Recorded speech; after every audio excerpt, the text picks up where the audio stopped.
দেখো ফুলটা কি সুন্দর। এটা কিন্তু আমার গাছের ফুল। এই ফুলটা ভালোভাবে ফোটেনি, তবুও কিন্তু সুন্দর। এরকম সুন্দর সুন্দর ফুল দিয়ে আমরা পুজো দিই। বাসনগুলি যদি সুন্দর না হয় তাহলে কি ভালো লাগে? আজকে তোমাদের সাথে শেয়ার করছি এমন একটা ঘরোয়া পদ্ধতি, খুবই সহজ উপায়ে, যেটা তোমরা ঠাকুরের বাসন একদম চকচকে করে পরিষ্কার করে নিতে পারবে। আমাদের অনেক সময় হয় লেবু থাকে না, নয়তো তেঁতুল থাকে না, তখন আমরা কি দিয়ে বাসন মাজবো তাই ভাবি, বা যারা পিতাম্বরী দিয়ে বাসন পরিষ্কার করো তাদের অনেক সময় পিতাম্বরী শেষ হয়ে যায়। তো আজকে এসব কিচ্ছু লাগবে না, ঘরে থাকা কয়েকটা সাধারণ উপকরণ দিয়েই আমরা কিন্তু এই বাসনগুলো পরিষ্কার করে ফেলতে পারি। তার জন্য কিন্তু খরচেরও কোনো প্রয়োজন নেই। তোমাদের আমি দেখিয়ে দিচ্ছি যে বাসনগুলো আগে এইভাবে এই পেস্টটা দিয়ে ভালোভাবে বাসনের মধ্যে লাগিয়ে নিতে হবে। লাগিয়ে তারপর সুন্দরভাবে স্কচ ব্রাইট দিয়ে মেজে নিলেই কিন্তু বাসনগুলো পরিষ্কার হয়ে যাবে। খুব বেশি ডলে ডলে ঘষে ঘষে যে মাজতে হবে তা কিন্তু না, অল্প একটু আলতোভাবেই মেজে নিলে হয়ে যাবে। আবার এখানে একটা ইনগ্রিডিয়েন্টস কম ছিল বলে আমার একটু ঘষতে হয়েছে। সেটা যদি আর কি, সেটা আমার নিরামিষ ছিল না বলে আমি দিতে পারিনি। ঘরে আছে কিন্তু নিরামিষ ছিল না বলে আমি, ঠাকুরের জিনিসে তো নিরামিষ লাগবে জানো।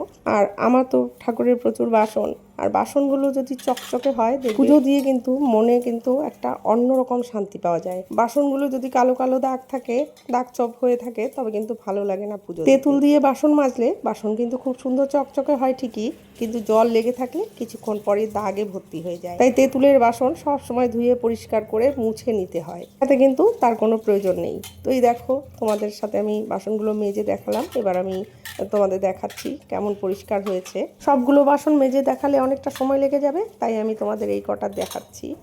আর সেই যে আমার টাটটা, ওটার মধ্যে আমি ডেইলি যেহেতু সিঁদুরের ফোঁটা দিই, তার জন্য ওই সিঁদুরের ফোঁটাটার একটু দাগ থেকেই যায়, সেটা পরিষ্কার হয় না।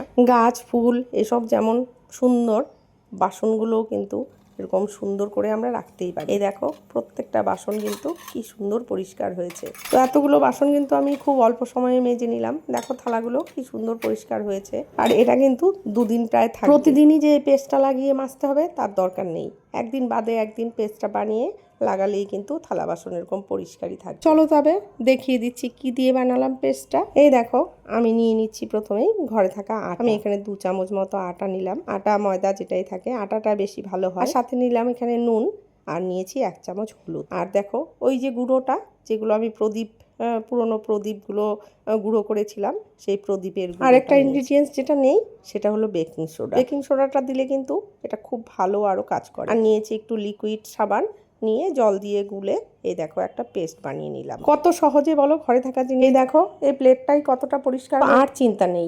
এবার কিন্তু তোমরা এই পেস্টটা বানিয়ে ইউজ করতেই পারো। ভিডিওটা যদি ভালো লাগে তবে লাইক শেয়ার কমেন্টস করতে কিন্তু ভুলো না।